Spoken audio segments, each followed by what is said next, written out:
अब हम सुनने जा रहे हैं दूसरा अध्याय। दूसरे अध्याय की शुरुआत में ही श्री चाणक्य कहते हैं कि झूठ बोलना, उतावलापन दिखाना, छल कपट, मूर्खता, अत्यधिक लालच करना, अशुद्धता और दयनीयता, ये सभी प्रकार के दोष स्त्रियों में स्वाभाविक रूप से मिलते हैं। स्त्रियों के विषय में चाणक्य की उपयुक्त धारणा का कारण क्या रहा था यह कहना तो कठिन है, परंतु सभी स्त्रियों में ये स्वाभाविक दुर्गुण हो यह संभव नहीं है। चाणक्य के काल में स्त्री शिक्षा का निश्चित रूप से अकाल रहा होगा। इसी आधार पर चाणक्य ने स्त्री को मूर्ख, लालची, अशुद्ध, झूठी, छली आदि कहा होगा। लेकिन दयाहीनता की भावना स्त्री का स्वाभाविक दोष नहीं माना जा सकता। चाणक्य कहते हैं कि भोजन करने तथा उसे अच्छी तरह से पचाने की शक्ति हो तथा अच्छा भोजन समय पर प्राप्त हो, प्रेम करने के लिए अर्थात रति सुख प्रदान करने वाली उत्तम स्त्री के साथ संसर्ग हो, खूब सारा धन और उस धन को दान करने का उत्साह हो, ये सभी सुख किसी तपस्या के फल के समान होते हैं, अर्थात कठिन साधना के बाद ही ये सुख प्राप्त होते हैं। आगे कहते हैं कि जिसका पुत्र आज्ञाकारी हो, स्त्री उसके अनुसार चलने वाली हो, अर्थात पतिव्रता हो, जो अपने पास धन से संतुष्ट रहता हो, उसका स्वर्ग यहीं पर है।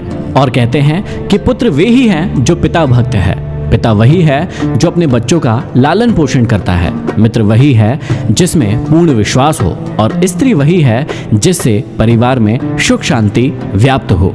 जो मित्र प्रत्यक्ष रूप से मधुर वचन बोलता हो और पीठ पीछे अर्थात अप्रत्यक्ष रूप से आपके सारे कार्यों में रोड़ा अटकाता हो, ऐसे मित्रों को उस घड़े के समान त्याग देना चाहिए जिसके भीतर विष भरा हो और ऊपर मुंह के पास दूध भरा हो।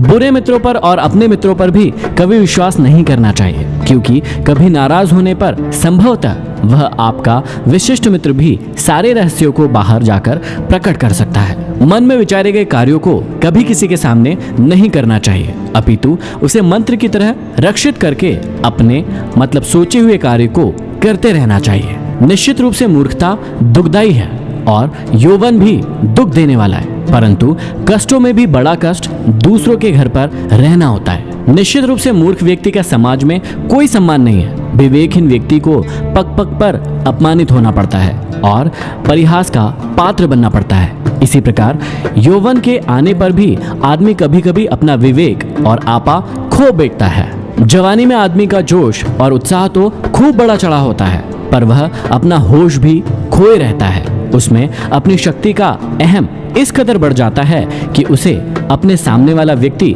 तुच्छ दिखाई देने लगता है। चाणक्य का कहना है कि किसी को विवशता में जब दूसरे के घर पर निर्भर रहना पड़े तो उसका अपना वर्चस्व समाप्त हो जाता है, उसे दूसरों की कृपा पर निर्भर रहना पड़ता है, उसकी स्वाधीनता नष्ट हो जाती है और यही उसके दुखों का सबसे बड़ा कारण होता है। आगे चाणक्य कहते हैं कि हर एक पर्वत में मणि नहीं होती है और हर एक हाथी में मुक्तामणि नहीं होती है। साधु लोग सभी जगह नहीं मिलते और हर एक वन में चंदन के वृक्ष नहीं होते हैं। यहाँ हमें समझाते हुए कह रहे हैं कि अच्छी चीजें सभी जगह प्राप्त नहीं होती। पर्वत श्रृंखलाओं के मध्य खनिज पदार्थ भरे पड़े हैं, उनमें हीरे जवाहरातों की खदानें भी है, परंतु सभी पर्वतों में ये प्राप्त नहीं होते हैं। विशेष गुण वाली वस्तुओं को विशिष्ट स्थानों में ही खोजना पड़ता है। बुद्धिमान लोगों का कर्तव्य होता है कि वे अपनी संतान को अच्छे कार्य व्यापार में लगाए, क्योंकि नीति के जानकार व सद्व्यवहार वाले व्यक्ति ही कुल में सम्मानित होते हैं। चाणक्य कहते हैं कि जो माता पिता अपने बच्चों को नहीं पढ़ाते हैं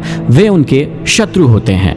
ऐसे अपढ़ बालक सभा के मध्य में उसी प्रकार शोभा नहीं पाते जैसे हंसों के मध्य में बगुला शोभा नहीं पाता। अत्यधिक लाड़ प्यार से पुत्र और शिष्य गुणहीन हो जाते हैं और ताड़ना से गुणी हो जाते हैं। भाव यही है कि शिष्य और पुत्र को यदि ताड़ना का भय रहेगा तो वे कभी भी गलत मार्ग पर नहीं जाएंगे।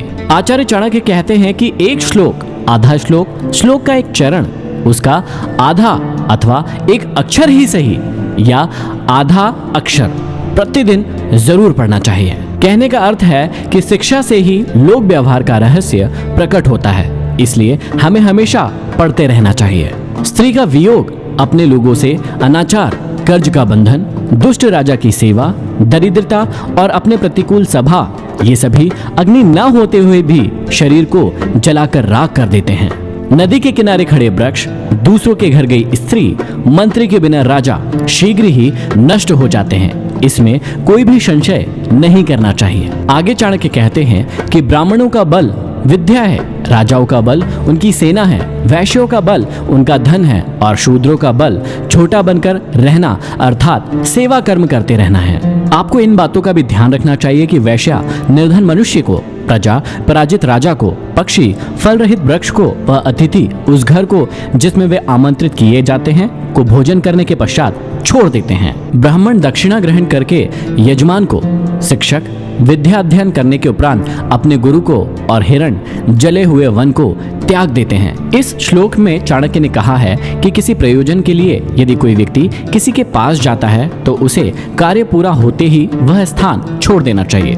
उद्देश्य पूर्ति के बाद वहां रुकना किसी भी दृष्टि से उत्तम नहीं है। बुरा आचरण अर्थात दुराचारी के साथ रहने से, पाप दृष्टि रखने वालों का साथ करने से अर्थात अशुद्ध स्थान पर रहने वालों से मित्रता करने वाला शीघ्र ही नष्ट हो जाता है। बुरी संगत का सदैव बुरा असर पड़ता है। यहाँ चाणक्य ने इसी ओर ध्यान खींचा है।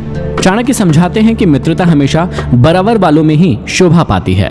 नौकरी राजा की अच्छी होती है, व्यवहार में कुशल व्यापारी और घर में सुंदर स्त्री शोभा पाती है। मित्रता कभी भी दो स्तर वालों में सफल नहीं होती है। एक सा स्वभाव, एक समान समाज में जीवन स्तर, एक से कर्म दो व्यक्तियों के बीच में मित्रता के आधार हो सकते हैं।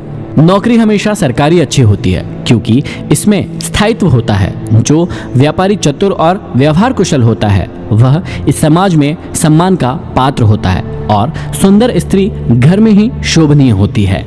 ये आप सुन रहे थे चाणक्य नीति का दूसरा अध्याय। आइए बढ़ते हैं तीसरे अध्याय की ओर।